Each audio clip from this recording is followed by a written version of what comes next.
আসসালামু আলাইকুম ওয়া রাহমাতুল্লাহি ওয়া বারাকাতুহু। প্রিয় দেশবাসী, আজ অত্যন্ত গুরুত্বপূর্ণ একটি বিষয়ে আপনাদের দৃষ্টি আকর্ষণ করছি। আর তা হলো, আপনারা জানেন গত স্বৈরাচারী ফ্যাসিস্ট হাসিনা সরকার এদেশের আলেম ওলামা, মাদ্রাসার ছাত্র এবং সাধারণ স্কুল কলেজের ছেলেদের মধ্যে যারা একটু দাড়ি টুপি ব্যবহার করেছে, এদেরকে দেখলেই সন্ত্রাসী তকমা দিয়ে জেলে ঢুকিয়েছে। এরকমই একজন লোক, যার নাম হলো আব্দুর রহমান, পিতা মৃত্যু জব্বার আলী মুন্সি, ঠিকানা রহমতপুর, ওয়ার্ড নং ৩, কলাপাড়া পৌরসভা, পটুয়াখালী। তাকে গ্রেপ্তার করা হয় ২রা এপ্রিল ২০২৩। তাকে গ্রেপ্তার করে এনে সন্ত্রাস বিরোধী আইনে মামলা দেওয়া হয়। তার অপরাধ, সে আমাদের কিছু লেকচার পাওয়া গেছে তার মোবাইলে, এটাই তার অপরাধ। এই লোকটা অসুস্থ অবস্থায় জেলখানায় বিনা চিকিৎসায় প্রায় মারা যাচ্ছিল। তারপরে যখন একেবারে চূড়ান্ত পর্যায়ে চলে যায়, তখন তাকে পটুয়াখালী জেলের ভিতরে যে মেডিকেল ডাক্তার থাকে, উনি চিকিৎসার জন্য জরুরি ভিত্তিতে বাহিরে রেফার করেন। পটুয়াখালীতে নেওয়া হয়। সেখান থেকে তাকে বরিশাল শেরেবাংলা মেডিকেল কলেজ হাসপাতালে ভর্তি করানো হয়।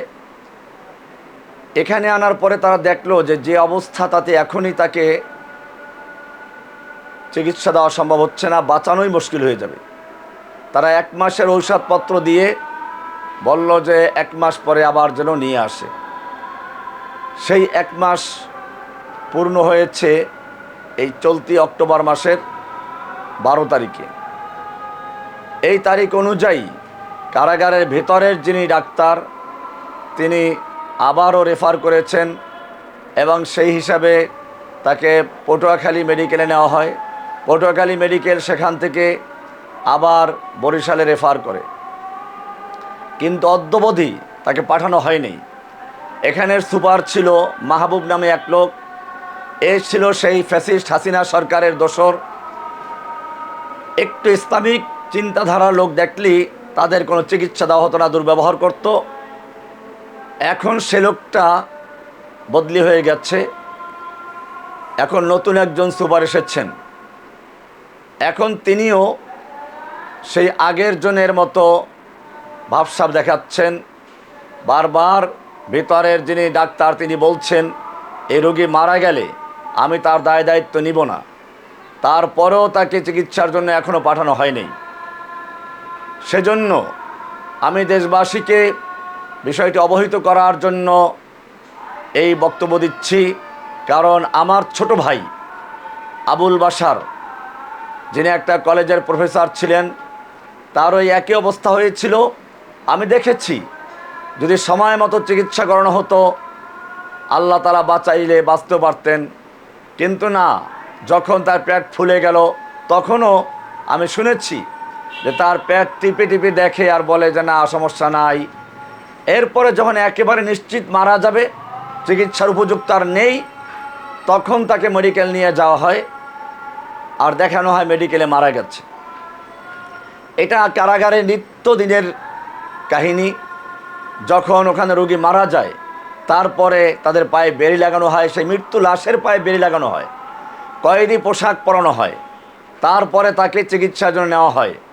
আর বলা হয় যে মেডিকেলে নেওয়ার পথে মারা গেছে। কারাগারে এই জন্য একটা শব্দ প্রসিদ্ধ আছে যে কারাগারের 4 দেয়ালে কখনো আজরাইল ঢুকে না। তার মানে কারাগারে কোনো রোগী মারা যায় না, যত রোগী মারা যায় দেখানো হয় বাইরে মারা গেছে। আমাদের এই ভাইটা, যখন আমি শুনলাম এই অবস্থা, আমার মনে পড়েছে আমার ছোটো ভাই আবুল বাশারের কথা, যাকে কারাগারে ধুকে ধুকে বিনা চিকিৎসায় মরতে হয়েছে। যখন তার মৃত্যু নিশ্চিত, তখন জেলখানায় থেকে বাহির মেডিকেলে নেওয়া হয়। আমি আপনাদেরকে বলছি, দেশবাসীকে সাক্ষী রেখে বলছি, এই রোগী যদি এ অবস্থায় মারা যায়, সারা বাংলাদেশে আপনাদেরকে এই সোচ্চার হতে হবে। আমি বর্তমান সরকারকে বলছি, আপনাদের মনে রাখতে হবে, আপনারা কিভাবে ক্ষমতার মসনাদে বসেছেন। আপনারা যদি মনে করেন ছাত্ররা আপনাদেরকে ক্ষমতায় বসিয়েছে, ভুল করবেন। একদিনে এই পরিবেশ তৈরি হয় নাই। জালেম হাসিনাকে পতনের জন্য যাদের অবদান রয়েছে, সেটা তিলে তিলে একদিনে হয় না, অনেক দিনের জমে থাকা ক্ষোভের বহিঃপ্রকাশ হয়েছিল ছাত্র জনতার আন্দোলনের মাধ্যমে। এখানে অবদান আছে আল্লামা সাঈদ রহমাতুল্লাহ আলাইহি, যাকে গ্রেপ্তার করার কারণে লক্ষ লক্ষ তার অনুসারী ভক্তরা হাসিনা সরকারের বিরুদ্ধে খেপেছিল। হয়তো তখন কিছু বলতে পারেনি, কিন্তু ক্ষোভগুলো জমেছিল। এখানে অবদান আছে শাহেখ জসিমউদ্দিন রহমানী, যিনি দীর্ঘদিন পর্যন্ত জেলে ছিলেন। নির্মমভাবে তাকে কারাগারে বন্দি করে নির্জনবাসে রাখা হয়। মানবাধিকারের কথা যারা বলে তাদেরকে আমি বলি, আমি মানবাধিকার না, আমি বলেছিলাম অ্যানিমাল রাইটস, হিউম্যান রাইটসের প্রয়োজন নেই। অ্যানিমাল রাইটসটা আমাকে দাও, পশুর অধিকারটা আমাকে দাও। আমাকে কারাগারে বছরকে বছর সম্পূর্ণভাবে একা রাখা হয়েছিল। কোন জেল করে রাখা আছে এটা? এরকম একজন লোককে নির্বিচারে তাকে কারাগারে একা একে ফেলে রাখা। ফাঁসির ছেলে যে বন্দীদেরকে রাখা হয়, তারাও একজন আলাদা থাকে না, কয়েকজনকে একসাথে রাখা, অনেকগুলোকে একসাথে রাখা হয়। আমাকে আলাদা করে রাখা হয়েছিল। সেজন্য মনে রাখবেন, আমাদের ত্যাগ, আমাদের কোরবানি, আমাদের যারা সমর্থন করে ভালোবাসে, তাদের দোয়া, তাদের ত্যাগ, তাদের আন্দোলন, তাদের রক্ত জমা হয়েছিল। এবং এই সবগুলো ক্ষোভ একত্র হয়ে জুলাই আগস্টে ছাত্র জনতার মাধ্যমে এটা বহিঃপ্রকাশ ঘটেছিল, বিস্ফোরণ ঘটেছিল। সুতরাং আপনাদেরকে মনে রাখতে হবে, আপনারা আমাদের ত্যাগের বিনিময়ে, আমাদের রক্তের উপরে পাড়া দিয়ে ক্ষমতায় বসেছেন। আপনারা যদি আমাদেরকে অবজ্ঞা করেন, জেনে রাখবেন হাসিনার চেয়ে আপনারা বেশি শক্তিশালী নন। হাসিনার পাশে ভারত ছিল, হাসিনার পাশে ছাত্রলীগের মতো একটা সংগঠন ছিল, হাসিনার পাশে আওয়ামী লীগের মতো একটা সংগঠন ছিল, হাসিনার পাশে এদেশের একটা বড় জনসংখ্যা ছিল। তারাই তাকে রক্ষা করতে পারেনি। আপনারা যদি সত্যিকার অর্থে এই বন্দি মজলুমদের প্রতি এখনও সে হাসিনার মতো স্বৈরাচারী আচরণ করেন, চিকিৎসার ব্যাপারে গাফেল থাকেন, আমরা বাধ্য হব এদেশের জনতাকে নিয়ে আবার মাঠে নামতে। আমরা আপনাদেরকে সহযোগিতা করে যাচ্ছি। আমরা জানি আপনাদের পিছনে কেউ নেই। এদেশের আলেম ওলামা, এদেশের তাওহীদি জনতা, এদেশের আপামর জনতা, যারা হাসিনার জুলুম, অত্যাচার, নির্যাতনে তিলে তিলে ধুকে ধুকে যারা মারা যাচ্ছিল, সেই লোকগুলো আপনাদের পাশে আছে। কিন্তু যদি আপনারা এইভাবে একের পর এক অবজ্ঞা করতেই থাকেন, এখনও পর্যন্ত যারা হাসিনার সময়ে এই সাধারণ সন্ত্রাস বিরোধী মামলায় যাদের গ্রেপ্তার করা হয়েছিল, তাদেরকে আটকে রাখা হয়েছে, এরকম যদি চলতে থাকে, তাহলে আমরা বাধ্য হব এদেশের জনগণকে নিয়ে আবার মাঠে নামতে, আর একটা বিপ্লবের জন্য। আমি বলবো, এখনও যারা এইরকম সাধারণ মামলায় বন্দী হয়ে রয়েছে, তাদেরকে অনতিবিলম্বে তাদের মুক্তির ব্যবস্থা করুন। বিশেষ করে এই আব্দুর রহমান পটুয়াখালী কারাগারে যিনি বন্দী আছেন, এর চিকিৎসার জন্য এখন যদি দ্রুত ব্যবস্থা না করা হয় আর তার কিছু ঘটে যায়, আমি দেশের জনগণকে বলবো, আপনারা সোচ্চার থাকুন, তৈরি থাকুন। যেই কোনো মুহূর্তে ডাক আসবে, আপনাদেরকে মাঠে নামতে হতে পারে। মনে রাখবেন, আজকে আমাদের ভাইয়েরা কারাগার থেকে আমাদের কাছে ফরিয়াদ করছে, কোরআনের ভাষায় সূরা নেসা ৭৫ নম্বর আয়াত, আল্লাহ বলছেন, ওমা লাকুম লা তুকাতিলুনা ফি সাবিলিল্লাহ। তোমাদের কি হলো? লা তুকাতিলুনা ফি সাবিলিল্লাহ, তোমরা আল্লাহর রাস্তায় কিতাল করছো না, লড়াই করছো না ওই সকল লোকদের মুক্তির জন্য। ওয়াল মুস্তাদআফিনা মিনার রিজালি ওয়ান নিসাই ওয়াল বিলদান, যারা অসহায় অবস্থায় জুলুম নির্যাতনের শিকার হয়ে যারা ফরিয়াদ করছে, ফরিয়াদ হচ্ছে বন্দি কারাগার থেকে, রব্বানা আখরিজনা মিন হাযিহিল ক্বরিয়াতিজ যালিমি আহলুহা। হে আমাদের রব, তুমি আমাদেরকে জালেম অধ্যুষিত জনপদ থেকে বের করে না, উদ্ধার করো। ওয়াজআল লানা মিন লাদুনকা ওয়ালিয়্যা, আমাদের জন্য তুমি তোমার পক্ষ থেকে ওলি পাঠাও, অভিভাবক পাঠাও, নেতৃত্ব দেওয়ার মতো লোক পাঠাও। ওয়াজআল লানা মিন লাদুনকা নাসীরা, তুমি আমাদের জন্য তোমার পক্ষ থেকে সাহায্য পাঠাও। এই ফরিয়াদ আজকে বাংলাদেশের প্রতিটি কারাগার থেকে ভেসে আসছে। সেজন্য আমি সরকারকে বলবো, হাসিনার সময় যাদেরকে সন্ত্রাস বিরোধী মামলা দিয়ে, আইসিটি মামলা দিয়ে গ্রেপ্তার করা হয়েছিল, তাদের সকলকে অনতি বিলম্বে মুক্তি দেওয়ার ব্যবস্থা করুন। পাশাপাশি এদেশের তাওহীদি জনতাকে বলবো, যদি সরকার আমাদের এই আওয়াজ কানে না নেয়, আমাদের এই দাবি, ন্যায্য দাবি যদি ভ্রুক্ষেপ না করে আর প্রয়োজন হয় মাঠে নামার জন্য, তাহলে তোমাদেরকে সারা বাংলাদেশ থেকে মাঠে নামতে হবে। সেজন্য প্রস্তুতি নাও।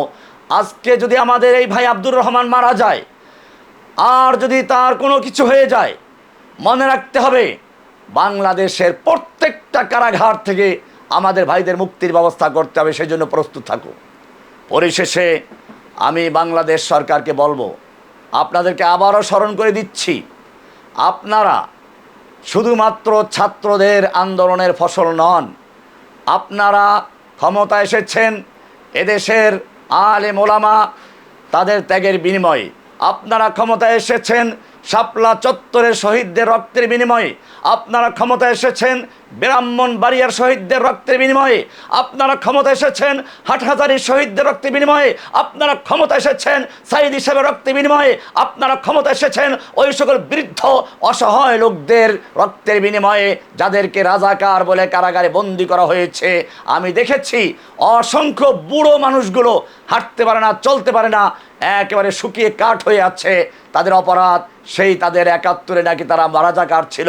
এই অপরাধে যারাদেরকে গ্রেপ্তার করা হয়েছিল, সেই অসহায় বৃদ্ধ লোকগুলো কারাগারে বসে আপনাদের জন্য দোয়া করেছে। আপনারা ক্ষমতা এসেছেন আল্লামা সাঈদী রহমাতুল্লাহ আলাইহির ত্যাগের বিনিময়ে, জেলের বিনিময়ে। আপনারা ক্ষমতা এসেছেন জসিমউদ্দিন রহমানীর দীর্ঘ ত্যাগের বিনিময়ে। তার পুরো বংশকে, তাকে নির্জনবাসে কারাগারে চরম নির্যাতন করা হয়েছিল। আর সে কারণে আমাদের যারা ভক্তবৃন্দ, আমাদের যারা হিতাকাঙ্ক্ষী ছিল, সকলে ঐক্যবদ্ধভাবে ছাত্রদের আন্দোলনে অংশগ্রহণ করেছিল। সেই আন্দোলনের ফসল আপনারা। সুতরাং আপনারা যদি ক্ষমতায় থাকতে চান, আমাদের এই পুরো শক্তিকে ঐক্যবদ্ধ থাকার জন্য সহযোগিতা করুন। আপনারা দেখতে পাচ্ছেন না, যদি শুধু ছাত্রদের আন্দোলন হতো, তাহলে এখন ছাত্রদের আন্দোলনে কেন শক্তি সেরকম দেখা যায় না? মনে রাখতে হবে, এই আন্দোলনে অংশগ্রহণ ছিল এদেশের সর্বস্তরের জনগণের, দল মত নির্বিশেষে। আমি বলবো, এখানে বিএনপি বলেন, জামাত বলেন, শিবির বলেন, এমনকি আমাদের যারা হিতাকাঙ্ক্ষী ভক্তবৃন্দ ছিল, সকলের স্বতঃস্ফূর্ত অংশগ্রহণই ছিল এই আন্দোলনের সফলতার মূল শক্তি। আবারও যদি এই ফ্যাসিস্ট সরকারের দোসরদের মোকাবেলা করতে হয়, আপনারা যদি সত্যিকার অর্থে সম্মানের সঙ্গে, ইজ্জতের সঙ্গে ক্ষমতা হস্তান্তর করে বিদায় নিতে চান, আপনাদেরকে এখনও প্রয়োজন আছে দেশের তাওহীদি জনতার পক্ষে থাকা। আপনাদের এখনও প্রয়োজন আছে এদেশের ঐক্যবদ্ধ শক্তি আপনাদের সহযোগিতা করার জন্য। সেজন্য আমরা যাতে করে আপনাদের পাশে থাকতে পারি, এদেশের তাওহীদি জনতা আপনাদের সঙ্গে থাকতে পারে, দলমত নির্বিশেষে এদেশের মানুষ যাতে আপনাদের পক্ষে থাকতে পারে, সেই কারণে আপনারা অনতিবিলম্বে আপনাদের স্বার্থেই এই বন্দীদেরকে মুক্তি দিন। ইনশাআল্লাহ আমাদের সহযোগিতা আপনাদের সঙ্গে থাকবে। আর যদি আপনারা আবারও ভুল করেন, জেনে রাখবেন এদেশের তাওহীদি জনতা রক্ত দিতে জানে, রক্ত দিয়েছে, আবার দিবে, কিন্তু তাদের ভাইদেরকে মুক্ত করেই ছাড়বে। নাসরুম মিনাল্লাহি ওয়া ফাতহুন কারীব। আবাশশিরিল মুমিনিন। আসসালামু আলাইকুম ওয়া রাহমাতুল্লাহি ওয়া বারাকাতুহু।